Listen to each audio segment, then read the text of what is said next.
Zona Cero. El monográfico de esta noche, mis queridos amigos, es un monográfico muy literario. Vamos a hablar de bibliotecas malditas, bibliotecas tristemente desaparecidas, desgraciadamente desaparecidas. Es el caso de la gran biblioteca de Iván IV el Terrible, es el caso de la gran biblioteca de Alejandría, en la que nos vamos a centrar preferentemente a lo largo de esta noche, con Jesús Callejo y Carlos Canales, que son grandes incunables de la historia. ¿Qué tal, Jesús? Buenas noches. Muy buenas noches. Hola, ¿cómo estás, querido incunable mío? Aquí, rescatando un libro bastante chamuscado de Alejandría, pero vamos, que... Ahí, veo que traes la gran enciclopedia egipcia de Magnetón. Y la de Veroso también, he rescatado un ejemplar. De esas calamidades, de esas catástrofes para el acervo cultural, hablaremos esta noche y hablaremos, pues eso, de esas bibliotecas malditas y libros malditos también, que por el fanatismo de emperadores, de reyes y de reyezuelos, yo diría, ¿no?, que tenían una visión muy parcial y muy miope de su historia, pues permitieron, ¿no?, que se quemaran estas bibliotecas con todo el saber, no solo de su época, sino de épocas pretéritas. Y Alejandría pues era el leitmotiv, ¿no?, el buque insignia de todas las bibliotecas y de todo el conocimiento adquirido durante siglos y siglos, que quedó desperdiciado prácticamente en 3 o 4 incendios que iremos relatando. Mira, por aquí viene Carlos Herodoto Canales. ¿Qué tal? Buenas noches. Hola, buenas noches. ¿Cómo estás? Pues muy bien, y en línea con lo que ha dicho Jesús, fijaros que cuando los novelistas empezaron a hacer novelas sobre viajes en el tiempo, y principalmente a partir de Wells, cuando ya son máquinas, siempre se le plantea al crononauta el primer problema: ¿dónde ir? Bueno, Carl Sagan lo resolvió. Él dijo siempre que el primer lugar del mundo que visitaría, sin lugar a dudas, si pudiera viajar en el tiempo, sería la sala de libros centrales de historia de la Biblioteca de Alejandría. ¿Por qué? Y ahora verán los oyentes el alcance del drama que supuso para la humanidad. La visitaría con un traductor, ¿no? Claro.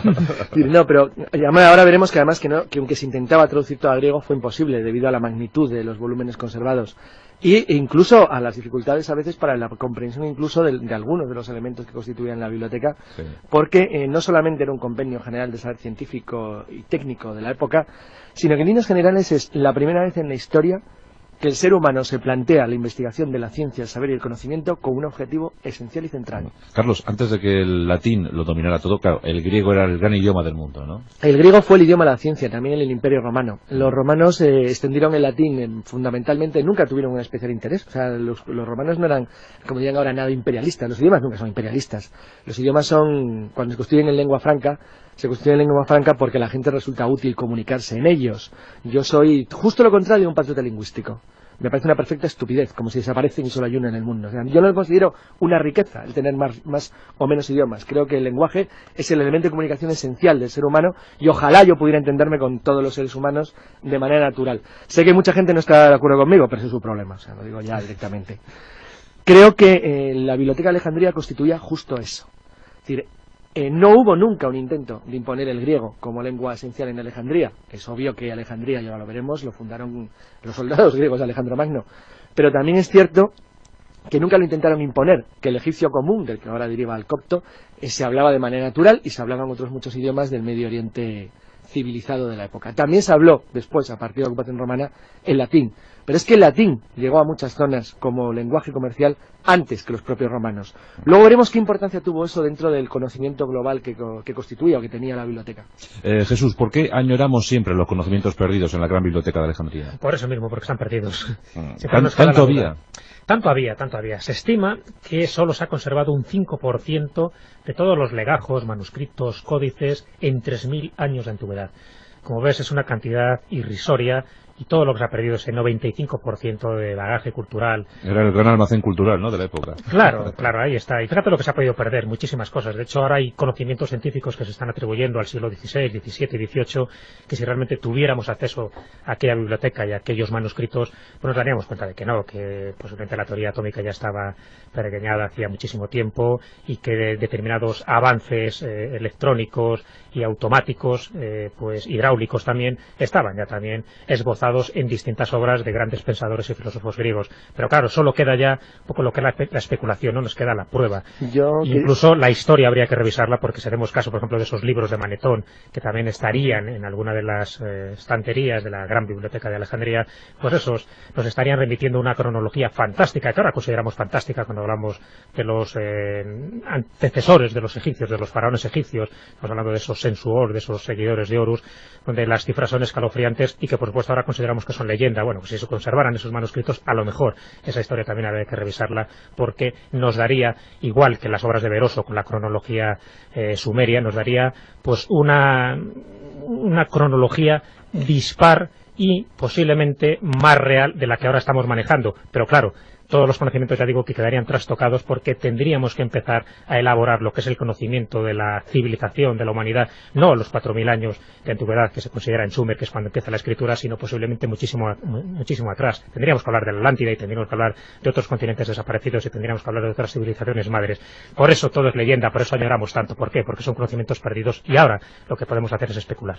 Sí, quería comentar que mientras que contamos, si quieres, cómo estaba organizada la Biblioteca de Alejandría, porque la Biblioteca de Alejandría era mucho más que lo que ahora llamaríamos una biblioteca. Eran dos bibliotecas de Alejandría. Y aparte de eso era un inmenso centro de investigación, que era lo importante, haría el mismo papel que haría ahora un grupo de universidades unidas. Era un centro donde la gente iba a aprender e investigar y donde se le ponían todas las facilidades imaginables en la época para conseguirlo. Quería decir que efectivamente el cambio que resultaría del análisis de las obras sería tan formidable que yo no quiero decir que tuviéramos que reescribir la historia, pero desde luego nos ayudaría de tal manera a tener una visión global de lo que fue el origen de la civilización en el mundo que no podríamos siquiera imaginarlo. Es tan curioso que una de las cosas que más ha llamado la atención desde siempre, eso no es moderno, sino que desde comienzos de la Edad Moderna, cuando el mundo occidental de nuevo se abre al conocimiento con el Renacimiento y comienza el pensamiento científico, algunos pensadores se dieron cuenta de cuán grave era lo que se había perdido. Yo creo que podemos ir también citando alguna obra de las que se han perdido, sí, pero... o de lo que se sabe por referencias, para que también los oyentes sepan qué podía ser. Por ejemplo, ahí se perdió, y Jesús lo ha citado, pues se perdió el manuscrito de Herón de Alejandría, que era el inventor de la caja de engranajes y aparatos de vapor, y que hizo una obra que se llamaba Autómata, que es el primer tratado mundial de robots. Entonces, esas cosas las había, es decir, por lo menos en fundamentos teóricos.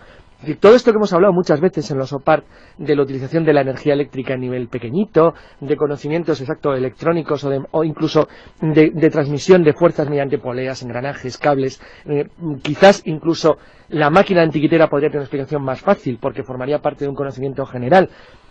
Y sobre todo algo muy sospechoso, que es lo que atraía tanto a Carl Sagan, la sospecha muy fundada de que los antiguos conocían o intuían que había tecnología anterior que ellos mismos no sabían usar, pero que sabían que había estado ahí. Una cuestión, Carlos, porque siempre parece como que la gran biblioteca de Alejandría era la única existente en esa época, que era la única biblioteca, el único recinto cultural donde se albergaban libros, legajos. Yo no sé si había otras, existían otras. Sí, había una importantísima. Vamos a centrarnos, por ejemplo, cuando se funda. Es decir, a partir de la fundación de la biblioteca, es decir, pues, aproximadamente Alejandro Magno muere, me parece, en el 323, me parece, antes de Jesucristo. Pues bueno, a partir de la fundación, vamos a poner... Es en el 297 antes de Cristo. Cuando funda la biblioteca, sí, porque la fundaron sus herederos, ¿no?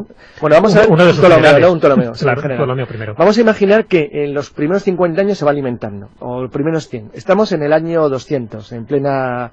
poco después del fin de la Segunda Guerra Púnica. Bueno, en aquel momento había dos grandes bibliotecas en el mundo de la oicúmena, es decir, del mundo civilizado, como lo llamaban los griegos, que eran la Biblioteca de Alejandría y la Biblioteca de Cartago. La Biblioteca de Cartago se consideraba la más importante del mundo en exploración náutica y conocimiento de geografía. Bueno, pero después de Zama ya no podemos contar con ella, ¿no? La destruyen los romanos en 146. La destruyen en la Tercera Guerra Púnica cuando destruyen la ciudad entera. Hay una leyenda muy bonita que dice que parte de la biblioteca de Cartago fue llevado por barcos cartagineses hasta las costas de lo que hoy es Ghana.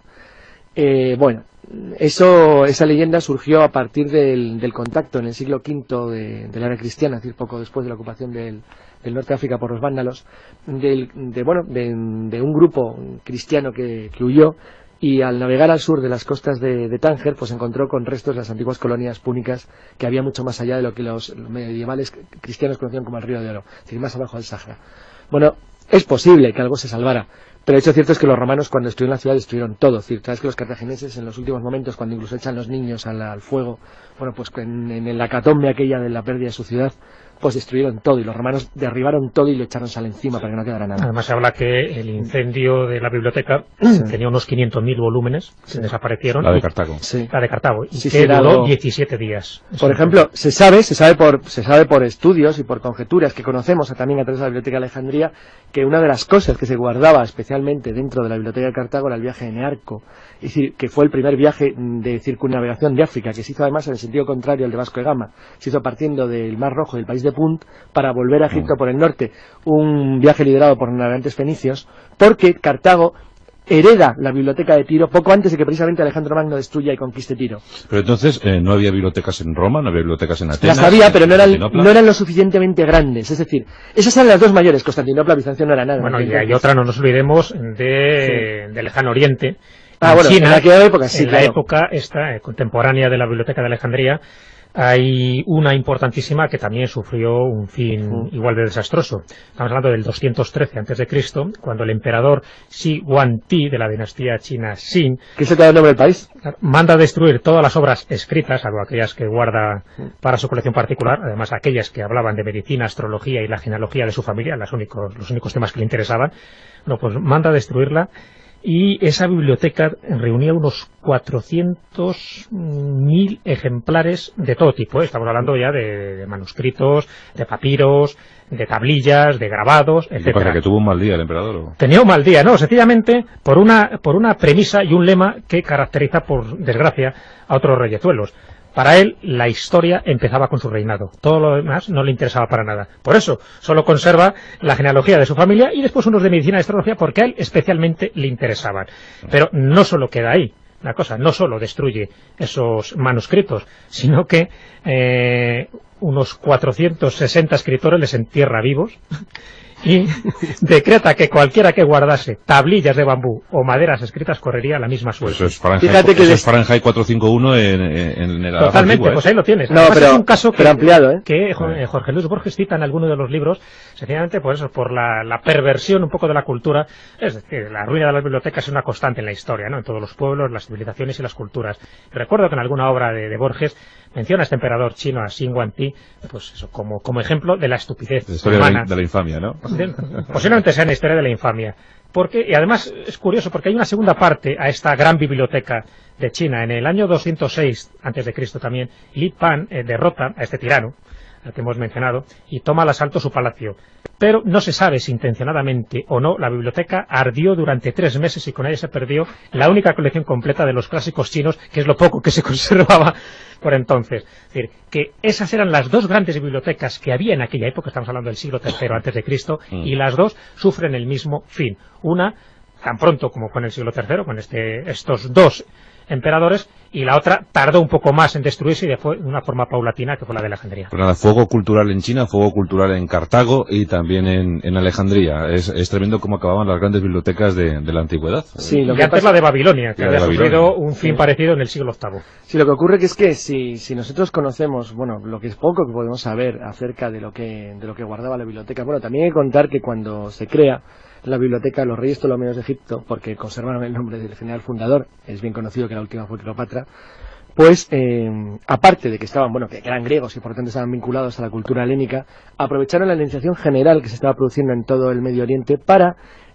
crear un centro de investigación general que englobara todo el conocimiento del mundo conocido, es decir, de lo que había. El extremo al que llegaron ahora mismo sería inconcebible, porque constituyeron el único caso de policía cultural del mundo. Es decir, policía que lo que hacía era incautar cualquier obra literaria que encontraran en barco que llegara a las costas de Alejandría, no para destruirla, sino para copiarla.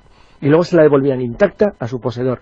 La anotaban, lo registraban, le abrían una especie de ficha y lo guardaban en la biblioteca dentro del grupo o sector que le correspondiera. De esa manera fueron año tras año engrosando, primero con lo que cogían y compraban de fuera, llegaron a enviar expediciones hasta la India para conseguir textos originales que poder incorporar a la biblioteca. Pero es que había algo más. Como habían constituido además todo un centro de investigación, los propios científicos que se beneficiaban, pues una especie de situación parecida a lo que sea una beca, de las ventajas que ofrecía el centro de investigación de la biblioteca, permitía que se engrosara aún más la riqueza de la biblioteca, porque como tenían a su disposición los fondos del conocimiento del mundo, podían de esa manera trabajar muchísimo mejor. La verdad es que fue una especie de periodo mágico que dura muy poquito, unos 150 años, 250. en el cual, digo básicamente no solamente Alejandría, sino que coinciden en el tiempo la de Cartago, la de Alejandría, las grandes bibliotecas de la India y la de China, porque además es cuando se abre la ruta de la seda de manera general, a través del mar, gracias al descubrimiento de los vientos, me acuerdo ahora mismo del nombre, que podían permitir la navegación desde el Mar Rojo hasta la India de manera directa, evitando a los persas, y a partir de ahí se creó una riqueza cultural en el mundo durante un tiempo formidable, que acaba por pues, el engrandecimiento del Imperio Parto y por el crecimiento de Roma. Bueno, pues dicho esto, ya sabemos que hubo gran influencia cultural por parte de estas bibliotecas en sus ámbitos de actuación. La verdad es que es impresionante ver estos datos, los datos de China, los de Cartago, los de Alejandría, pero claro, la que queda para la historia es la gran biblioteca de Alejandría. Aquí no sabemos muy bien, Jesús, si Julio César quemó las naves pensando en el mal uso que le iban a dar los egipcios, o tuvo alguna yesca para esa biblioteca. Es verdad, es algo que se está discutiendo. Parece que intencionadamente no quiso quemar esa biblioteca. Él era una persona culta. Pero ardió muy bien, Y ardió muy bien, pero ardió porque estaba muy bien distribuida Alejandría. Alejandría estaba hecha de paralelo al mar y después las calles eran perpendiculares al puerto, pues precisamente para que se aireara, ¿no? Lo mismo que ocurre con la Valeta, la capital de Malta, tú lo sabes bien, que está hecha además con calles muy perpendiculares, pues para que corran vientos, es decir, que no haya ningún obstáculo, porque en lugares tan tórridos como estos, pues conviene tener una buena planificación, y eso los buenos arquitectos lo conocían.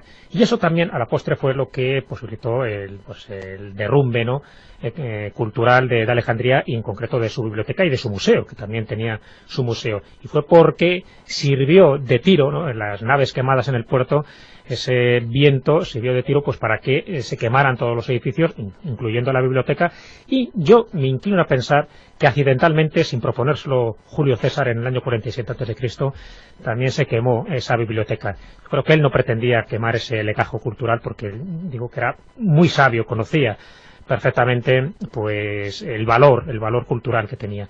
Pero bueno, por desgracia, se quemaron entre 40.000 y 70.000 volúmenes egipcios, y era importantísimo porque, y digo egipcios porque la principal sala, ¿no?, que sufrió, porque si no se hubiera quemado toda, ¿no?, todo lo que era la biblioteca, la principal sala que sufrió pues el desastre del fuego fue los papiros egipcios, y ahí pues se perdió muchísimo conocimiento antiquísimo que podría servir un poco para recomponer la cronología.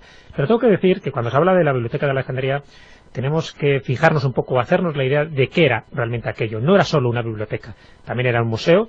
Además, etimológicamente estaba dedicado al arte de las 9 musas, de ahí viene lo de museo.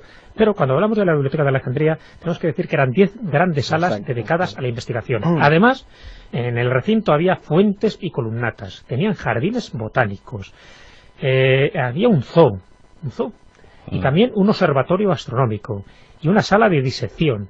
Y tenía lo que era la gran sala comedor para las tertulias. Podríamos decir que la biblioteca de Alejandría era la primera universidad que existió, porque sirvió para aunar conocimientos de los distintos sabios.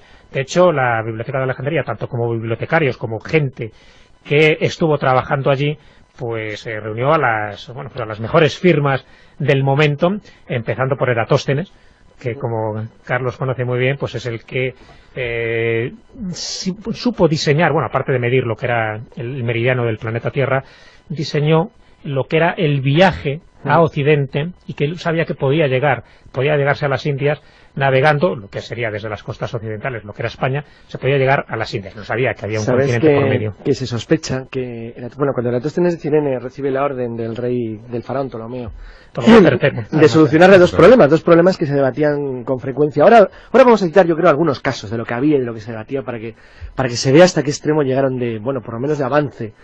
Uno de los debates más intensos que había a finales del siglo III antes de Jesucristo era, primero, cómo se podía confirmar lo que todo el mundo sabía, que la Tierra era redonda. Lo que pasa que buscaban una confirmación científica que permitiera decir que de verdad era así. Y lo segundo, si era redonda, ¿cuánto medía? ¿Qué kilómetros tendría? Si partías de Alejandría, ¿cuánto tendría? Bueno, en kilómetros, en millas, lo que fuera, tendrías que recorrer para volver al punto de destino a lo largo del meridiano terrestre. Bueno, pues lo calculó de manera muy ingeniosa. Él sabía perfectamente que el obelisco, los principales obeliscos egipcios, cuando tenían el solsticio de verano encima, no proyectaban sombra, porque tenían justo el sol arriba. Pero él sabía también que eso no ocurría exactamente igual en todas las partes del imperio egipcio o del reino egipcio, con lo cual lo que hizo es que mandó a uno de sus trabajadores, iba a decir becarios, a que se colocara en una posición y le informara a una hora en concreto de si proyectaba o no proyectaba sombra el obelisco. Claro, él vio que las sombras se proyectaban a horarios diferentes, como había una distancia que los medía, eso quiere decir que si la sombra diferente era porque el sol no estaba encima, si estaba encima de uno y de otro. ¿Y cómo era posible que la sombra fuera distinta? Sí, pues porque la Tierra era curva. Entonces, de esa manera, lo que hizo es que midió la distancia al centro de la Tierra y trazó un círculo, 40.000 kilómetros. Bueno, una vez que acertó, parece ser que se sometió a otra prueba por parte del faraón. Y es que el faraón le dijo que en qué condiciones se podría dar la vuelta al mundo en un barco. Uno de los grandes misterios que ocultará siempre la Biblioteca de Alejandría es si la expedición de el rey Ptolomeo III Evergetes se llevó a cabo o no. Porque hubiera sido una vuelta al mundo completamente contraria a la de Magallanes, si hubiera partido desde el oeste hacia el este. Sabes que es una teoría que defienden, entre otros, Antonio Rivera, porque decía que los vestigios que se encontraron en la isla de Pascua de algunas siluetas de naves egipcias corresponderían a esa famosa expedición que mandó Ptolomeo III gracias a los cálculos que había hecho el que era el bibliotecario por entonces, Eratóstenes. Con lo cual sí tiene sí, hay más, hay también que sostiene que las construcciones de Almadol en Ponape, en las Carolinas, tienen mucho que ver con la construcción egipcia, que podrían pertenecer a esa expedición. Es una expedición perdida que se ha buscado siempre. Para mí lo único que flojeaba la tesis de Rivera, que por demás es muy interesante, es en el sentido de que él decía que eran papiros y los navegantes de Ptolomeo navegaban en barcos de madera griegos, en quinquerremes, en birremes. Pero en todo caso, cuando los navegantes de Ptolomeo hubiesen podido llegar a Pascua, estaba deshabitada. Efectivamente, no hubiera habido nadie. Claro. Es otra historia. Pero bueno, sí, Pascua se habita, se cree principalmente en torno al siglo XI-XII de la era cristiana. Exacto. La verdad es que eso es cierto, pero bueno, hubieran podido llegar en teoría. Lo que sí que es verdad es que sabéis que cuando Álvaro de Mendaña llega a la Salomón, en el siglo XVI, él las llama las Islas Salomón porque él está convencido de que una expedición griega había llegado desde el este, o una expedición en cualquier caso en el Medio Oriente, y que ahí se encontraba Ofir, y que por eso era la tierra donde Salomón sacaba el oro. Bueno, se mantuvo de una manera oscura dentro de ciertas tradiciones esotéricas el misterio de que posiblemente la expedición de alguna manera u otra se intentó llevar a cabo. Otra cosa que se perdió, y ahora vamos a comentar un ratillo sobre ella porque me parece fascinante, a Carl Sagan me acuerdo que era lo que le fascinaba más y le llamaba tanto la atención, que es qué hubiera pasado si, por ejemplo, Nacho Ares, por poner a alguien cercano, se hubiera encontrado con el manuscrito de Veroso, que eran una serie de tomos, parece que eran 3, que contenían, pues bueno, algo tan sencillo como la historia del mundo desde la creación hasta el diluvio. 432.000 años de historia escrita. Pues yo creo que Nacho hubiese tenido un gran dolor de cabeza en ese momento. Fíjate que estamos hablando de una cronología 10 veces superior a la de la Biblia. A la de la Biblia, sí. La verdad es que has hablado, Jesús, que se perdieron entre 40.000 y 70.000, pero ¿cuántos se pudieron rescatar? Hombre, se rescataron muchísimos más porque estamos hablando de un bagaje de más de 500.000. Aquí ya los cálculos varían muchísimo porque, entre otras cosas, ¿de qué estamos hablando? Libros no, porque no... Yo, el dato que tengo, Jesús, es que todo compilado, legajos, documentos, papiros, todo compilado en volúmenes modernos, como entendemos hoy en día un libro, hubiese supuesto una cifra de unos 100.000 o algo más. Claro, lo que entendemos como libros nosotros, pero sí. ten en cuenta que cuando estamos hablando de lo que contenía, ¿no? de ese soporte en el que quedaba toda la documentación y toda la información de la época, estamos hablando de tablillas, estamos hablando de papiros, de pergaminos, de manuscritos, no exactamente de libros, y por supuesto también de grabados. Entonces podemos hablar de unos 500.000 documentos. Claro, se habla de 500.000 y en algunos casos se habla de 700.000, y que no sería tampoco descabellado. Por lo tanto, si se quemaron entre esos 40.000 y 70.000 en el primer incendio, el de Julio César, por supuesto se rescató lo demás, porque por suerte solo se quemó una de las salas, no se quemaron el resto. Los libros estaban distribuidos en distintas salas, en estas famosas 10 grandes salas de investigación, y cada una pues estaba especializada en unas materias concretas, en unas épocas. Sí, entonces en este primer incendio se perdió más o menos un 10%. Un 10% aproximadamente, sí, con lo cual, bueno, no fue demasiado si solo hubiera quedado ahí, ¿no? Sí. Lo que pasa es que no... Julio César fue el primer pirómano, vamos a llamarlo oficial, de la Biblioteca de Alejandría, pero el que continúa el ataque es la emperatriz Zenobia, la reina de Palmira, quien se rebeló contra Roma, ataca los territorios de esta potencia, entre ellos, como no, Alejandría, que era una potencia por entonces, y, bueno, pues no le da otra cosa que encender la biblioteca, pues porque siempre, y eso es una constante, qué obsesión, se encienden y se prenden los símbolos. Es un ataque, ¿no?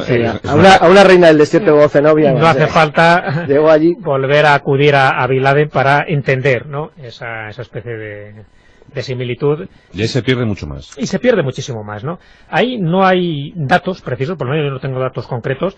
Se pierde, no parece que sea muy importante la cantidad, porque no aparecen como datos escalofriantes, ¿no? Se habla también de unos cuantos miles de ejemplares, por suerte, digo. Pero sí es más gravosa la situación cuando el siguiente pirómano en Liza, el emperador Diocleciano, en el año 285, ya estamos hablando después de Cristo, por supuesto, conquista la ciudad y ordena destruir ya bloques importantes de la biblioteca. Ya no estamos hablando de salas, de vitrinas, de estanterías, sino de bloques importantes. Uno de ellos con los volúmenes egipcios, pero con una razón. Aquí ya hay alevosía por parte de este emperador Diocleciano.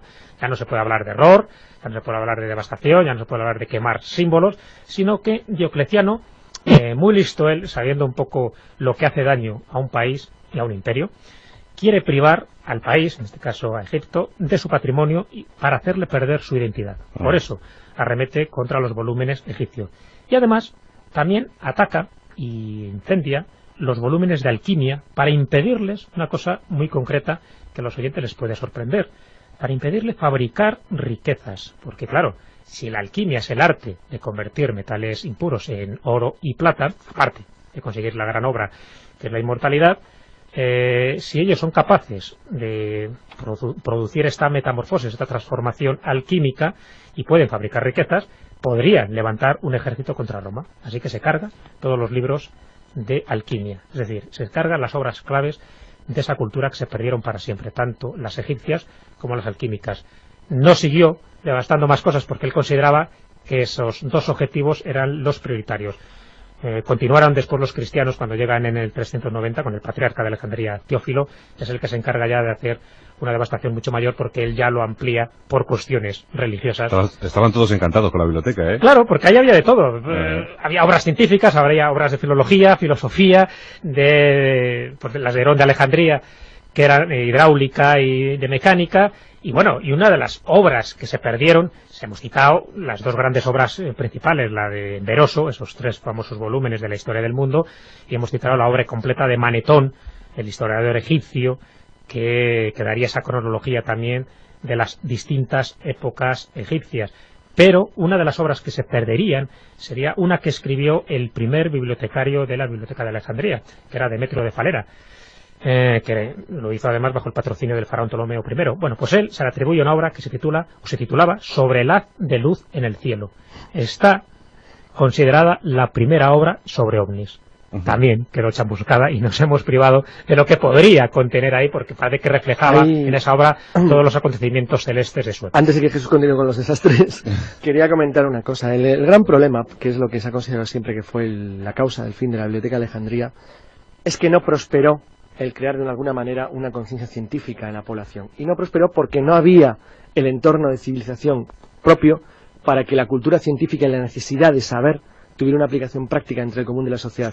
Y no porque la sociedad antigua estaba corroída por un mal terrible, que era el esclavismo, la esclavitud. El hecho de que hubiera tanta gente esclavizada que hiciera todos los trabajos y que no tuvieras ninguna necesidad por parte de las clases dirigentes, porque no existía lo que llamaríamos ahora clase media, salvo pequeños grupos de comerciantes, de realizar una labor intelectual constante, hizo que, pues, por ejemplo, como decía también Carl Sagan, toda la mecánica y la tecnología de vapor se utilizó o bien para perfeccionar armas o bien para estimular la superstición o divertimento de reyes. Nunca captaron el potencial de las máquinas para liberar a la gente del trabajo, de lo que había miles de esclavos que hacían el trabajo de manera gratuita. Gratuita porque no tenían más remedio. Eso quiere decir que todos los logros de la antigüedad no tuvieron aplicaciones prácticas y entre los ciudadanos no eran defendibles. Por eso, cuando la gente se acercó, finalmente ya imbuida del misticismo espantoso del cristianismo de los primeros siglos y dedicó a liquidarse todo lo que era el saber de la antigüedad, pues nadie la defendió. Nadie defendió porque en definitiva era el centro de poder, ¿no? De los que habían dominado. Nadie lo quería. Claro. Ahí es terrible la historia de Hipatia de Alejandría. Hipatia, que es una mujer además, que era la gran sabia de finales del siglo IV.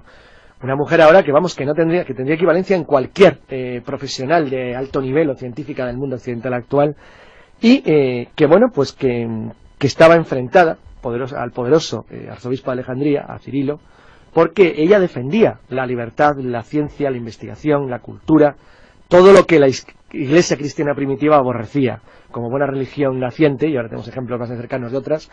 Esto es lo que pasa, es decir, cuando alguien está imbuido de la verdad de Dios. Bueno, Hipatia consiguió atizar a las turbas contra ella, la arrancaron del cuarraje en el Kiva, la rompieron los vestidos y la desollaron viva con conchas marinas. Por supuesto, a Cirilo le hicieron santo, claro. Claro. Tenemos los últimos desastres entonces, los tenemos centrados en la época ya del cristianismo. Del cristianismo y de los árabes. Sí, sabe que el Islam también niega eso, porque dice que cuando llegan allí los árabes en el 646, pues ya no quedaba nada por destruir. Lo quemaron, por si las moscas. Por si vivía, lo remataron. Pero vamos, desde luego, una de las mayores desastres fue lo que hizo Teófilo, este patriarca de Alejandría, porque destruye el templo de Serapis, el Serapeum, que junto con el anexo de la biblioteca alejandrina, que tenía allí su sede, pues estaba recogido lo poco que quedaba ya de esa gran biblioteca alejandrina. Y lo curioso es que esos miles de manuscritos que habían quedado, pues fueron saqueados, fueron dispersados, fueron incinerados, y todo para la mayor gloria de los cristianos. Cuando dicen que se da el golpe de gracia, es pues con los árabes, cuando llegan en el siglo VII, y se le atribuye al general Ibn el-As, el enviado, que es un enviado pues, por el fanático Omar, ¿no? que tiene una consigna funesta a Omar en todas las conquistas que él hizo y que aplicó. Como no, a Alejandría, si atribuimos, ¿no?, también esta devastación a los árabes. La consigna funesta es que no hacía falta otros libros que no fueran el libro, se estaba refiriendo al Corán. Y tenía pues unas instrucciones precisas a aquellos que fueron a Alejandría. Las instrucciones eran muy claras. Dice, en cuanto a los libros, para de que comentó el fanático Omar, dice, si los que contienen es conforme al Corán, es decir, el contenido de esos libros es conforme al Corán, son inútiles, pues no hace falta más que el libro de Dios. Si por el contrario lo que encierra se opone al Corán, bueno, pues razón de más para que se incendien, porque estarían opuestos a lo que dice el profeta. Mátalos, que ya arriba Dios sabrá si son buenos o son malos. Claro, pero fíjate que con argumentos similares... Simón de Montfort. Sí, los cátaros, los pobres cátaros. Bueno, fue el obispo, era el arzobispo, ¿no?, que iba con el obispo, que iba con él. Sí. Y ahí, si damos crédito histórico a este año, al 646, a esta general, el-As, pues se daría, ya digo, ese golpe definitivo a la biblioteca de Alejandría. Bueno, pues la gran biblioteca de Alejandría, hemos visto sus desastres, todo lo que contenía, lo que hipotéticamente se perdió, los conocimientos que se perdieron, vamos, que una gran tragedia para la cultura de este planeta Tierra. Y estamos ya terminando, pero sí quisiera, Carlos, que diéramos un apuntito sobre la biblioteca de Iván el Terrible, ¿no? Es que es otro de los misterios actuales. A mí me interesa mucho porque es la única que ahora mismo es buscada de manera intensa. Mira, he estado mirando, además, a ver qué documentación podía encontrar en Internet moderna sobre la búsqueda de la biblioteca de Iván IV el Terrible, y me he encontrado con un proyecto ruso de búsqueda de la biblioteca por radiestesia. Están obsesionados con encontrarla porque, a diferencia de lo que ocurrió con otras bibliotecas de las que tenemos acreditación de que fueron destruidas, ya hemos citado Cartago, por ejemplo, la de China o la de Alejandría, en el caso de la biblioteca del zar Iván IV lo que sabemos es que se escondió. Se supone que en algún lugar recóndito del Kremlin, bueno, ahí la fortaleza construida por su abuelo, fíjate, buscan en 3 sitios ellos. En principio se sospecha está en el Kremlin. Bueno, cuento brevemente la historia. Cuando se produce el último ataque tártaro a Moscú en el año 1571, los fieles seguidores de Iván IV enterraron toda la biblioteca. La biblioteca del zar Iván IV, alguien podía decir, bueno, pero esta pan de bárbaros, como tenían una biblioteca tan valiosa. La tenían porque estaban sus antepasados, de hecho su padre se había casado con una de las princesas del Imperio Bizantino, y antes de la caída de Constantinopla, menos los turcos heredaron en gran parte la gran biblioteca de Constantinopla, y aparte de heredar esa biblioteca que tenía todo el último prácticamente legado conocido del mundo antiguo, encima le habían añadido todo el conocimiento que durante años, y como buenos y fieles esclavos servidores fieles del imperio mongol de Asia, habían utilizado como puente entre Europa y Asia en las rutas comerciales del Volga. Esto había hecho que los zares, a partir de Iván III, se consideraran los sucesores del Imperio Romano, el mito de la Tercera Roma, que es Moscú. Y de esa manera habían reunido una colección fabulosa de libros en un país donde solamente leían el 5%, pero bueno, lo tenían.